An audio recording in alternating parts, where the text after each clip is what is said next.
జగన్మోహన్ రెడ్డి గారి ప్రభుత్వము గత 5 సంవత్సరాలుగా బీజేపీ పార్టీకి చెందిన అదానీకైతేనేమి, అంబానీకైతేనేమి వీళ్ళిద్దరికే కాదు, బీజేపీ బిహెస్ట్ మీద, వాళ్ళ కోరిక మీద ఎవరు ఎప్పుడు ఏది కోరితే అది చేస్తూ వచ్చారు జగన్మోహన్ రెడ్డి గారు. ఆఖరికి మన గంగవరం పోర్ట్ల లాంటివి కూడా పెద్దవి కూడా ఇయ్యడమే కాకుండా ఆఖరికి విశాఖపట్నం స్టీల్ ప్లాంట్ కూడా ఈరోజు ప్రమాదంలో పడింది.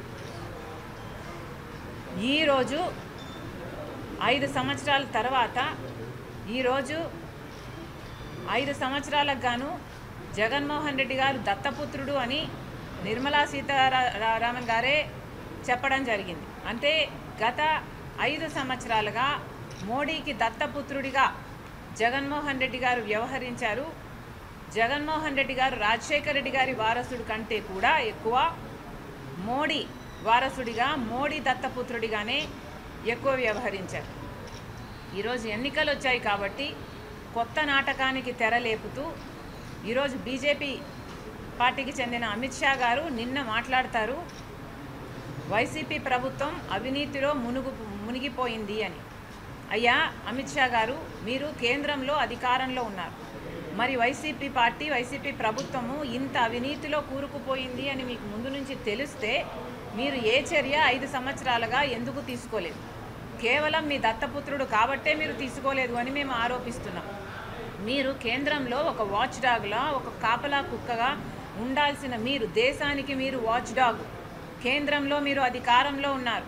మరి అలాంటప్పుడు ఒక రాష్ట్రంలో అవినీతి జరిగింది అని మీకు తెలిస్తే ఒక ఈడీ అయినా, ఒక కాగ్ అయినా ఎందుకు మీరు ఆదేశించలేదు? ఎందుకు ఏ చర్య తీసుకోలేదు? ఎందుకంటే జగన్మోహన్ రెడ్డి గారు మీ దత్తపుత్రుడు కాబట్టి, ఎందుకంటే జగన్మోహన్ రెడ్డి గారు మీరు చెప్పిందల్లా చేసే మనిషి కాబట్టి, ఎందుకంటే జగన్మోహన్ రెడ్డి గారు మీకు తొత్తు కాబట్టే ఈ 5 సంవత్సరాలు ఆయన మీద ఏ చర్య తీసుకోలేదు. ఈరోజు మాట్లాడుతున్నారు అవినీతిలో కూరుకుపోయింది అని. ఈరోజేదో వైరం ఉన్నట్టు మాట్లాడుతున్నారు అంటే అది కేవలం మైనారిటీల ఓటు బ్యాంకు వైసీపీకి చెక్కు చెదరకుండా ఉండాలి. వైసీపీకి వచ్చే ఓట్లు వైసీపీకి రావాలి, వైసీపీకి వచ్చే ఎంపీలు వైసీపీకి రావాలి. బీజేపీ ఉద్దేశం అన్నది ప్రజలందరికీ చాలా తేట తెల్లమయ్యేటట్టు నిన్న వ్యవహరించడం జరిగింది. అవినాష్ రెడ్డి